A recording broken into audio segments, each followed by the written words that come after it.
Since the last episode, I've added some new mods. This includes Magic Storage, Fargo's Mutant, and the Alchemist NPC. But anyways, first things first. I wanted to make full Vortex armor, so I destroyed the Lunatic Cultist. Literally. And then I destroyed the pillars. I first destroyed the Vortex pillar, then the Solar pillar, then the Stardust, and finally the Nebula pillar. Then I destroyed the Moonlord. All in a day's work. I made Solar Wings and Vortex armor, but kept the Apollo armor as vanity. On day 102, I killed Anahita and Leviathan 3 times as there were some drops that I'd missed out on initially. I was actually going to go back and rebeat most of the Calamity bosses again to make sure I had all of their drops just in case I needed them in the future. Disclaimer, I do. At night, I actually battled Astrum Deus. You know, that boss that destroyed me in the last episode? This time, it was my turn to destroy it, and that's exactly what I did 3 times over. Although I kind of died on the 3rd time, but we don't talk about that. Having killed Astrum Deus meant that I could mine Astral Ore, and that's precisely what I did. I also opened my treasure bags for Anahita and Leviathan. I got some harp thingy, an exploding flask type weapon, a Leviathan gun of some sort, this cool magic weapon, but most importantly, I got the Pearl of Enthrallment, which is a material I would need later on for the Heart of Elements, which is a very strong accessory. I also tested out the Insta-House feature from one of my new mods, and it seemed pretty good. Oh, I also opened the Astrum Deus treasure bags. On day 104, I made full Astral armor. I couldn't tell if it was better than Vortex armor, so I just kept both, but it did give me more summoning slots as well as extra health. I went to fight the Brimstone Elemental 4 times, but I didn't get the Rose Stone, which is another material required to craft the Heart of Elements. On day 105, I fought the Kyrogen to try and get the Kyra Stone. I got it on the first try. I then went back to Hell and fought the Brimstone Elemental a bunch more times. I actually got a weapon called the Energy Staff, which is a really strong sentry weapon. I also got a brand new summon weapon, but I needed to test if it was actually stronger than the Gastric Belcher. I still wasn't able to get the Rose Stone, so I needed to make even more Brimstone Elemental Summoners. On day 106, I got some Reflective Dye, which looked absolutely awesome. I made some super dummies to test out my summon weapons. The one from the Brimstone Elemental had an average DPS of about 750, and the one from Anahita and Leviathan had a DPS of about 1700. I think we know which one's better. All in all, we had a passive DPS of about 2500 so far, with my Anahita accessory, Nimbus Clouds, Summons, and my Sentry Staff, which isn't bad at all. I killed the damn Brimstone Elemental another 8 times and still didn't get the accessory I wanted. On day 107, I decided to fight the Aquatic Scourge instead of the Brimstone Elemental.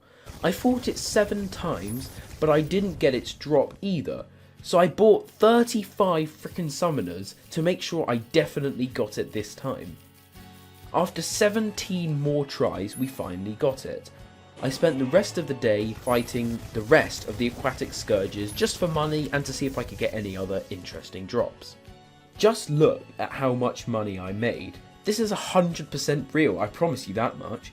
Insane, absolutely crazy. I also got this Grim Reaper pet, which supposedly increases my crit chance. I doubt it. I then returned to Hell, and this time I was going to get the Rose Stone no matter what. I finally got it after 15 more tries. I killed the last 5 Brimstone Elementals and sold all of the stuff. Well, almost all of the stuff. I got this weapon called the Banhammer, which supposedly kills all non-boss enemies instantly, so that was pretty cool. With the Rose Stone, I had a passive DPS of around 5000, which was just insane. Next on the list, I had to kill some Sandstorm Elementals. I ended up getting both of the Elemental in a Bottle accessories that I needed. So I went to space to try and kill some Cloud Elementals. However, in order to get Cloud Elementals to spawn, it needs to be raining, so I summoned an Acid Rain thanks to a new NPC and I got back to farming. And I got it instantly. Since it was nighttime, I was able to battle the Calamitas for the next accessory. Then all I would need would be to kill the Plaguebringer Goliath and bam shazam the Heart of Elementals. I ended up getting the Chaos Stone pretty quickly, meaning that there was one to go. I felt like Thanos collecting all of the Infinity Stones. On day 110, I summoned the Plaguebringer Goliath. It actually killed me, so that was amazing. Once I got my movement sorted, I beat it with relative ease. I killed it a couple more times, but didn't get anything spectacular, but I did get this epic summon weapon. I spent the rest of day 110 battling the Goliath, trying to get the Bloomstone, which was the final stone I needed for the Heart of the Elementals. I honestly killed that stupid thing like 100 times, but I eventually got the Bloomstone, and that meant I could finally make the Infinity Gauntlet. Oh wait, wrong genre. I could now make the Heart of Elements. Look at that, about 12,000 passive DPS. The post-Moonlord bosses had no idea what was about to hit them. On day 112, I tested to see if I could beat the Old One's army whilst only using my passive weapons. This obviously continued into day 113. We were actually successful, even Betsy was killed and I didn't use a single one of my main weapons. The only weapon which I actually used was the Nimbus Rod, as that technically counts as passive DPS, as well as my Sentry Summon. I actually summoned my very first post-Moonlord boss, called the Profaned Guardian, but unfortunately it killed me. It was quite close though. At night, I killed the Moonlord, and I also used a mutant voodoo doll, which summons all of the vanilla bosses, I think. On day 114, I battled the Profaned Guardians.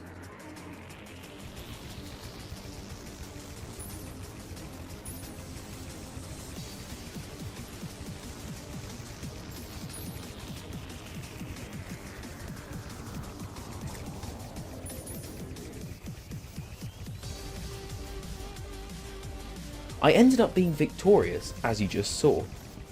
This allowed me to craft the summoner for the Providence, who I also fought on day 114.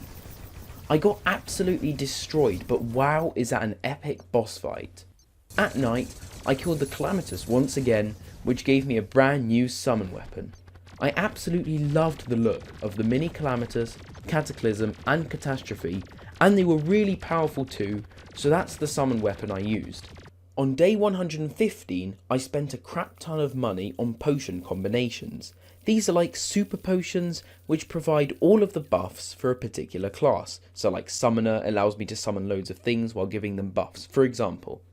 In the afternoon, I accidentally summoned Providence, and I got close but I died. Again. I fought her again, and again, and again, but I died every time. On day 116, I fought the Providence a lot, and finally, after I don't even know how many attempts, this happened.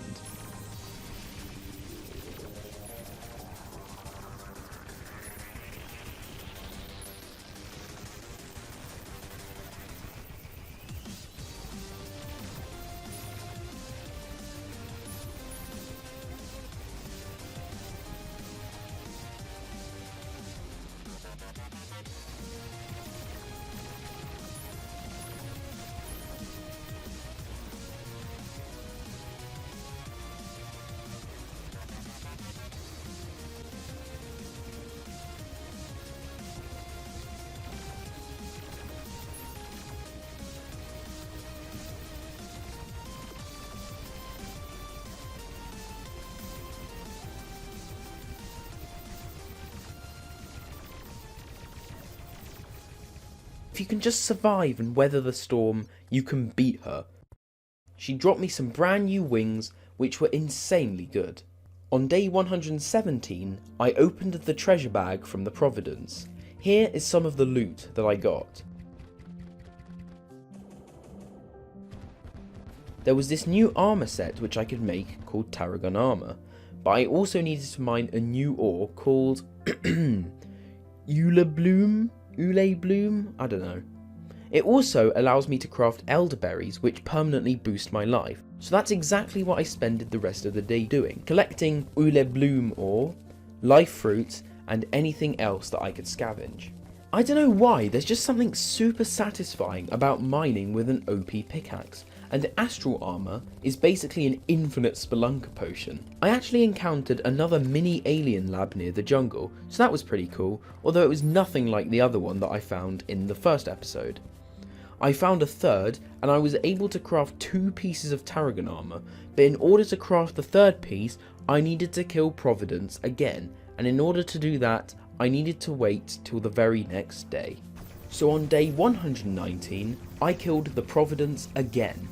This meant that I could finally craft the Tarragon helmet thingy, and I had full Tarragon armor. It looked epic and gave me a huge defense buff. I also kept my astral armor in my inventory just in case I needed those spelunker effects again. I was also able to craft an elderberry, which permanently boosted my HP by a further 25. I fought the Ravager once again as it had been mega buffed since the kill of the Providence, and wow, it was definitely buffed alright. The Ravager gave me this weird new accessory which doubles my max HP but also allows me to get crit by enemies. Sounds kinda powerful if you ask me. It also gave me bloodstones, which could eventually be used to make another armor set, but I was going to need to kill the next boss, the Polterghast, first. On day 120, there was a new summon weapon which I wanted to make called the Elemental Axe, but first, there was a bunch of other things I needed to make beforehand. First, I made a Haunted Scroll, then I made a Belladonna Spirit Staff, and I needed an Optic Staff. But in order to make an optic staff, I need a black lens, but I never had one. So I had to convert my Demon Eye banner into a black lens, but I needed a solidifier to do that, so I had to kill the King Slime to get a solidifier.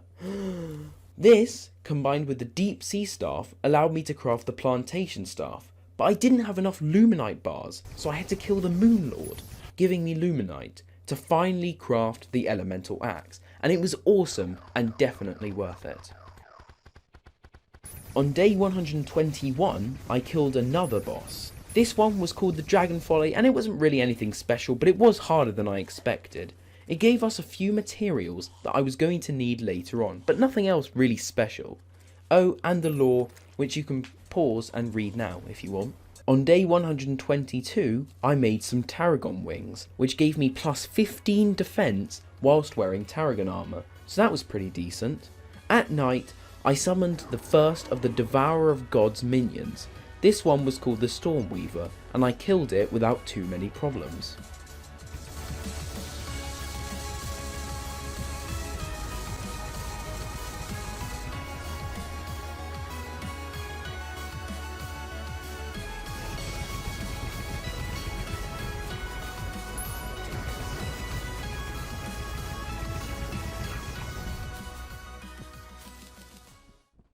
The second one, called Cygnus the Envoy, was not so easy and killed me without too many problems. So I went back to hell to terraform the arena, but it killed me again and again. So I instead went to the dungeon as there was another boss that I needed to kill there, called the Polterghast. I spent most of day 124 building an arena in the dungeon, and then I accidentally summoned the Polterghast and it absolutely destroyed me. What's new? On the way back to the dungeon, I accidentally found this crimson floating island, so that's pretty cool. Yeah, kind of running out of ideas for day 124, but at the end I did die again to the Polterghast, so that was cool. On day 125, I crafted a necroplasmic beacon. This basically allows me to summon the Polterghast infinitely. I then battled the Ceaseless Void in the dungeon, but it killed me. The Ceaseless Void is the second or third, depending on how you look at it, of the Devourer of Gods, like minion dudes things. I killed it straight afterwards, but I couldn't find its drops, so I battled it again and it killed me again. But I found its drops from the first time I beat it, so it's all good. I also battled the Polterghast, and this is how it went.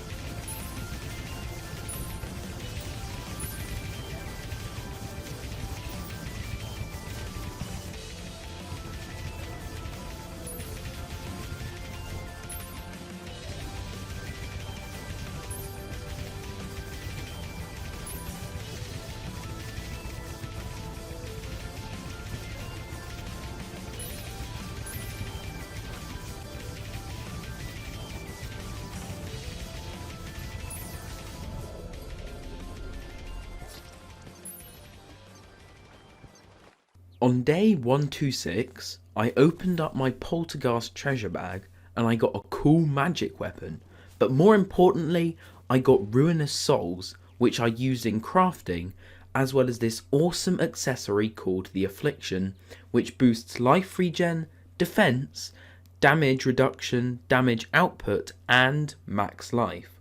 I couldn't really decide whether I should use that accessory, the Affliction, or the Blood Pact, so I just kept them both on me to swap them around whenever.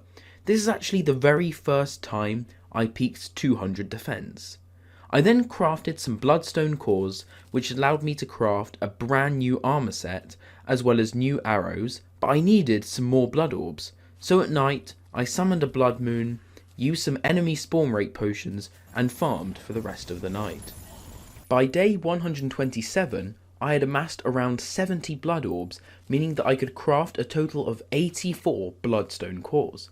This allowed me to craft full Bloodfare armor, which gave me a slight defense decrease compared to the Tarragon armor, but more damage and movement speed overall.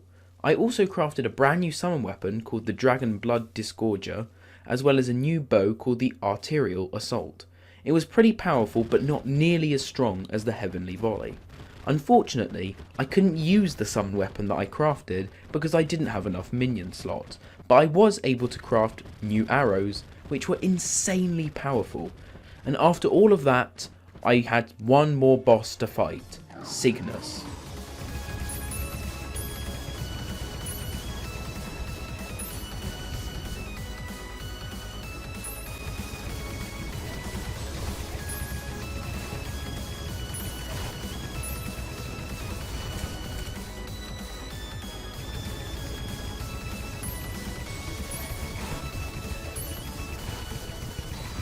I was actually able to defeat it very first try, in a very close and swift battle, and there it was, the Cosmic Worm. I then just summoned the Devourer of Gods for fun, and I actually did pretty decent, although I was definitely going to need a real plan to destroy this god. Unfortunately, the footage from day 128 to 133 is corrupted as OBS had some kind of update, but fortunately, nothing really happened. I died to Old Duke, which is some grown-up gangster version of Duke Fishron. I built a massive overground bridge which spanned the whole world for the Devourer of Gods fight.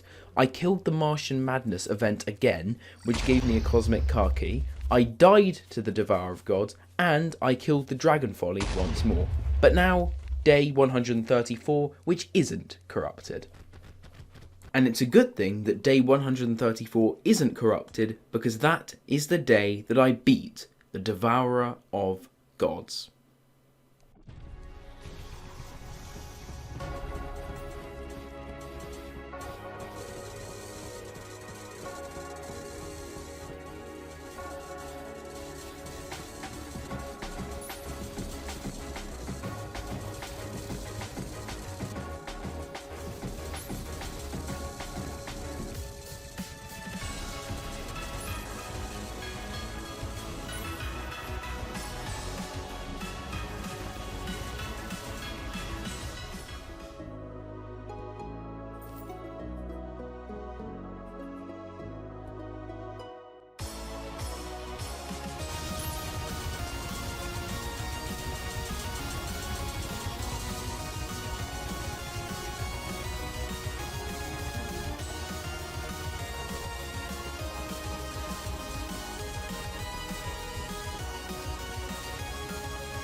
That was such an awesome boss fight. It really was.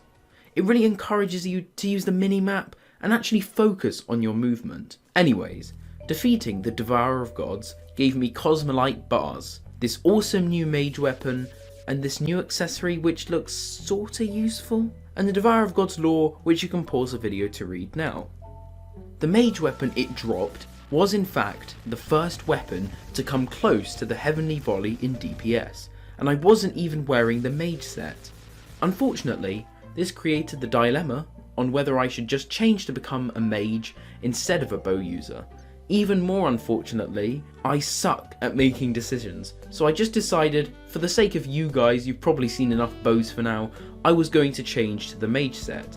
This wasn't exactly ideal, as all my previous armour, as well as some accessories, was geared towards the ranged buffs, but I was happy to spend a bit more time grinding to improve the viewing experience. On day 135, I made Elysian Tracers, which were just like wings and angel treads, but faster and better. Another advantage to killing the Devourer of Gods meant that the pumpkin and frost moons had now been buffed and had drops which would be used to craft new, powerful items. So on day 136, I planted a bunch of pumpkin seeds which I would eventually use to make a pumpkin moon medallion. I also had to go mining underground to try and get cobwebs for silk for naughty presents. It took me a while, but I eventually found an entire spider nest. I ended up making 2 naughty presents, and whilst I was waiting for the pumpkins to grow, I made a sigil of Calamitas. This was my very first mage accessory. At night, I killed the Providence again to get more divine geodes, which I needed to craft the mage Tarragon helmet for later. It'll all make sense later on in the video. I summoned the Frost Moon, and here's a real quick montage of what happened.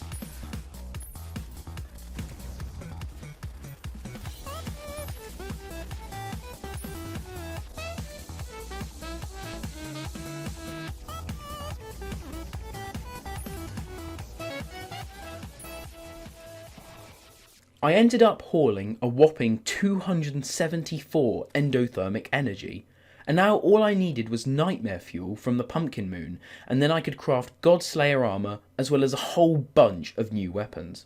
I ended up making 7 pumpkin moon medallions, and at night, well, you know the drill already.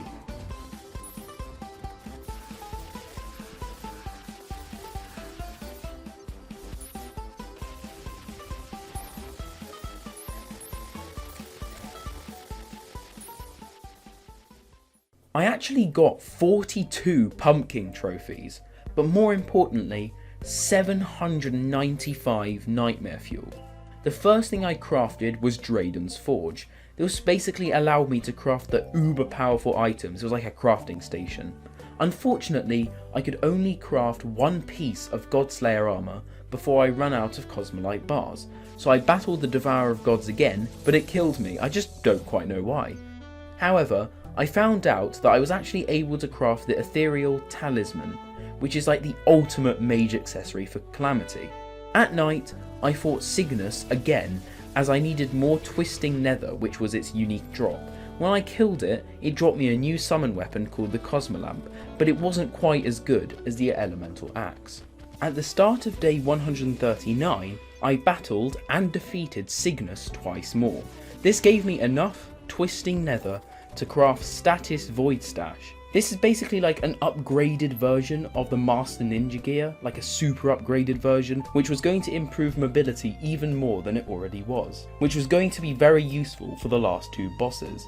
I then challenged the Devourer of Gods once more, and I ended up clutching a victory. Afterwards, I returned to the dungeon to collect more Phantoplasm. That's basically what I spent the rest of the day doing.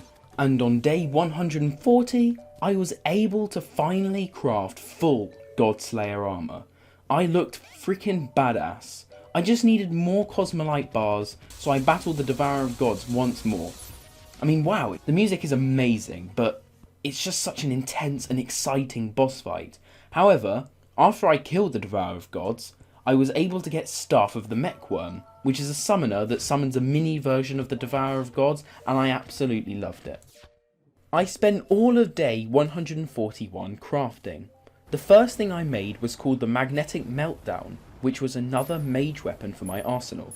I also crafted 2 new accessories. One was called Core of the Blood God, and the other was called the Asgardian Aegis. These were, well, pretty damn strong, and I was finally ready to challenge Old Duke once again, so I summoned the Acid Rain on the night of the 141st.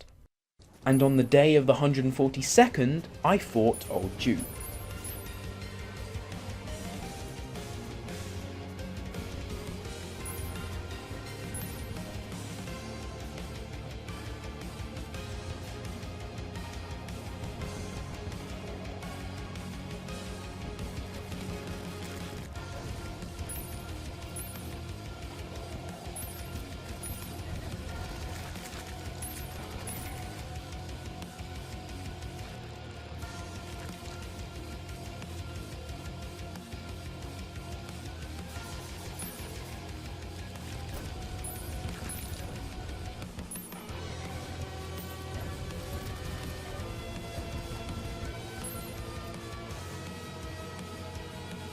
It was a tough battle for sure, but I claimed victory. It actually had some really awesome drops, including this mini Duke accessory, a rogue weapon, a new sentry summon which didn't really appear to do anything, and a cool new Mega Shark type gun. I just want you guys to quickly admire this beautiful aesthetic that I had equipped. The wings, the shield, the armour I had equipped all just went beautifully together. At night, I prematurely challenged Yharon for the very first time. I thought, well, admittedly, it just wasn't enough. I decided to then expand the jungle arena significantly, and this time I used crystal platforms. Don't ask why, I just felt like using something different. I continued building this new arena on day 143. Once I finished, I battled Yharon again, only to be brutally annihilated. Twice. On day 12 squared, I died to Yharon so many times. It was definitely the hardest boss so far, but to be honest, I was really enjoying the challenge. As I slowly improved and learnt his attack mechanisms and patterns, I was eventually successful.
Wow, I know I've said this for basically every boss, but that was a really enjoyable boss fight.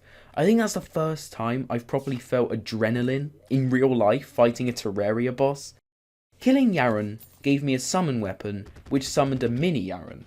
This was slightly more powerful than the mech worm, so I used it instead. It also gave me a rogue weapon and a gun which was pretty decent but nothing special. On day 146 I battled the solar eclipse, because killing Yharon supposedly made it much harder, and now enemies from the eclipse could drop Dark Sun fragments. After the solar eclipse ended, I had hauled a mighty 199 fragments. On day 147, I made a new mage weapon called the Voltaic Climax, which was just an upgraded version of the Magnetic Meltdown. I also crafted a dragon fruit, which boosted my max HP by a further 35. I then had to return to the Abyss, you know, that really gloomy mini biome underneath the Sulfuric Ocean?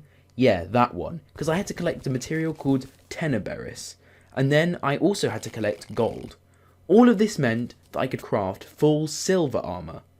It appeared to be slightly better than the Godslayer armour, although I definitely preferred the appearance of Godslayer armour, but to keep things fresh, I shan't wear it for now. So if you don't know, I didn't actually kill Yharon that first time. I just got him down to really low health and he kind of just runs away. But now he's back and he's actually much stronger than before. So on day 148, I wanted to give the real Yharon my very first attempt. But he killed me, even before I got onto his true second form. Here we go again. Before I challenged him again, I decided to make some new mage weapons. The first was called the Event Horizon, which was a spellbook that like summons these black holes. The second one was called the Alpha Ray, which, I mean, just look at this. And the third, the final weapon, was called the Helium Flash. Pretty beastly, if you ask me. Now, the reforging.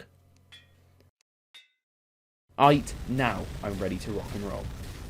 Well, the good news is that I was able to reach Yharon's second form, and the bad news is that I was able to reach Yharon's second form. However, I didn't realise this, but it actually gives me a treasure bag for just getting it into the second form, so I did get a few cool items from that. After making a few changes to the arena and moving the nurse in, I was ready.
Holy freaking crap, I was successful?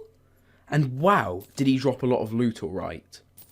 First, we have this thing, which is basically a blizzard staff to the power of -1 on steroids. Then there was this rogue weapon, which I think I'd actually already got beforehand. There was also this sword and this scythe, which we'd already seen before. Oh, and Drew's wings, which I could eventually use to craft celestial tracers.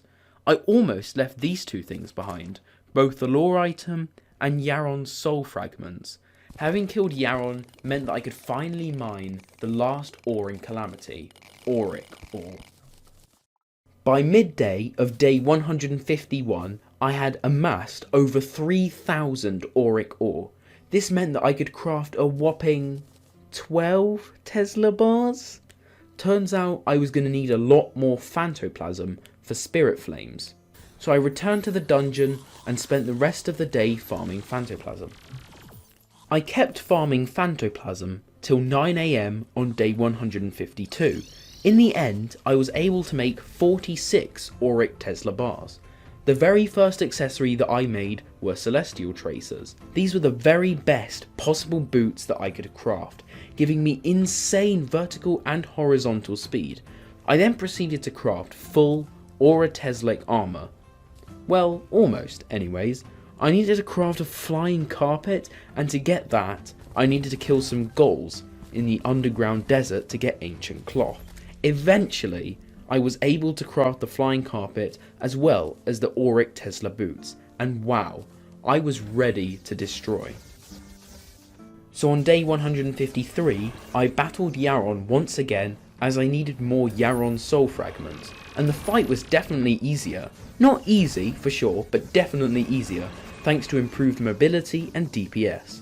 This meant that I could craft another 18 Auric Tesla bars before running out of Ascendant Spirit Essence once again. There were actually 2 more mage weapons which I could craft, and I just didn't have the necessary materials to craft them yet. At night, I summoned the Frost Moon, and it was a slaughterfest. I ended up getting over 900 endothermic energy, 44 Ice Queen trophies, and a bunch of other useless stuff. In order to craft the new magic weapons, there were some bosses which I needed to kill. This includes the Polterghast, the Ceaseless Void, the Stormweaver, and finally, the Slime Gods. All the other bosses drop me materials, but the Slime Gods drop me the Eldritch Tome, which I would eventually use to craft the Subsuming Vortex. Right, day 155. Are you ready for a crafting montage? Okay, here we go. In order to craft the Subsuming Vortex, you have to have 3 books. But we already have the Event Horizon, but we also need Tears of Heaven, and in order to craft Tears of Heaven, we need a Water Bolt, which we have, as well as a Frigid Flash Bolt, and in order to craft that, we need a Frost Bolt and a Flare Bolt. In order to craft those, we need a bunch of materials. Now, we can craft the Tears of Heaven, meaning we now have 2 of the 3 books required to make the Subsuming Vortex.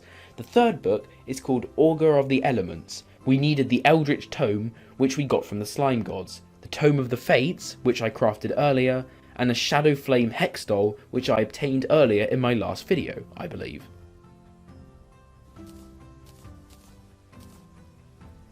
Okay, we now have all 3 books required to make the Subsuming Vortex, and wow, it was probably worth it. I don't know.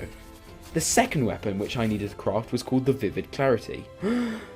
This required the Helium Flash, which we have, and 6 other staffs. The first is called the Shadow Bolt Staff, which requires the Shadow Beam Staff. The second is called the Phantasmal Fury, which requires the Spectre Staff. And the third is called the Ultra Liquidator, awesome name, which requires the Aquaceptor, as well as the Infernal Rift, which in turn requires a Sky Fracture. The fourth staff is called the Asteroid Staff, which requires a Meteor Staff. The fifth staff is called the Arch Amaryllis, which requires a Gleaming Magnolia, which requires a Mana Rose. And the final staff required is the Elemental Ray, which requires the Terror Ray, which requires a Valkyrie Ray, as well as Knight's Ray, which requires a Wand of Sparking, Vile Thorn, Magic Missile, and an Amber Staff.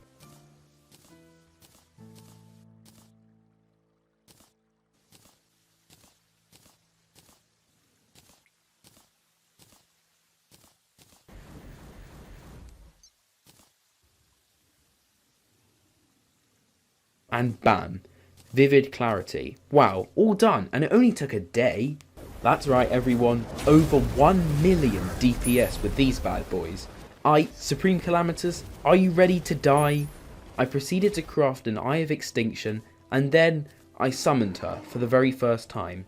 Well, that was short-lived, but this doesn't seem impossible.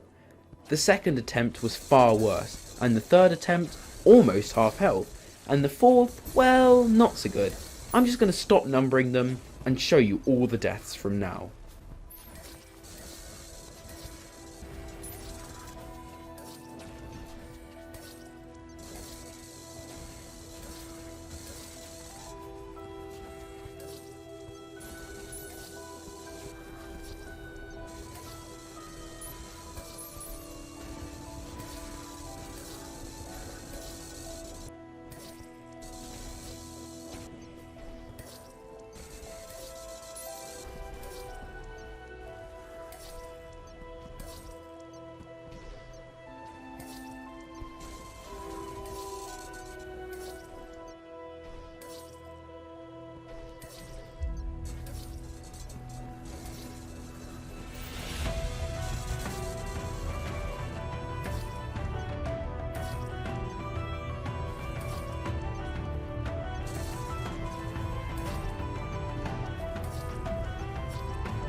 Holy moly guacamole. On day 163, God, it's like a time warp. I started building an exterior wall for the boss fight.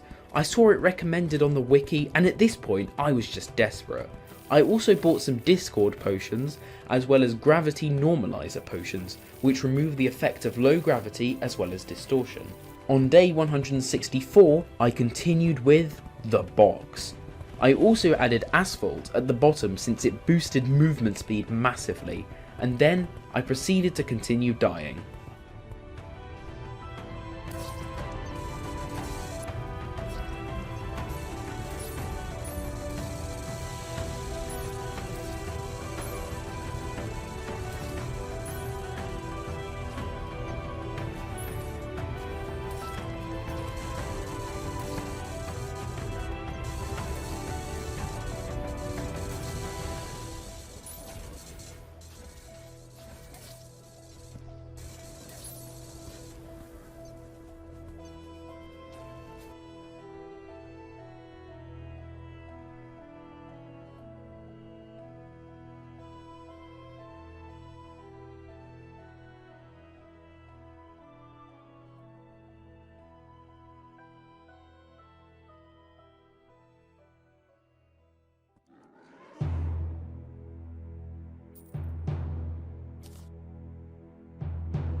The only thing I can say, really, I'm kind of speechless to be honest, but the only thing I can say is that I wish that it was 2 days later. And it only took like 76 attempts. With my new shadow spec bars, I was able to craft a new mage weapon called Dance of the Light, which looked pretty sick. However, there was still one more book which I needed to craft called Eternity. This one required 5 books, and I already had one of them. I was easily able to craft the Biofuselage, and I also already had the Seething Discharge. In order to craft the 4th book, the Primordial Ancient, I needed to craft a book called the Trade Winds. This allowed me to craft the Death Valley Duster, but I needed sturdy fossils, so I went to the underground desert and spent the afternoon collecting them. That meant that I could finally craft the Death Valley Duster, meaning that I could craft the Primordial Earth, which meant that I could finally craft the Primordial Ancient. This only left one book, the Slithering Eels, but it turns out I'd actually collected that earlier while I was trying to summon Old Duke during the Acid Rain. However, I still needed more Dark Plasma, meaning I needed to kill Ceaseless Void a bunch more times in the dungeon, but that didn't take very long. And I was finally able to craft the Eternity.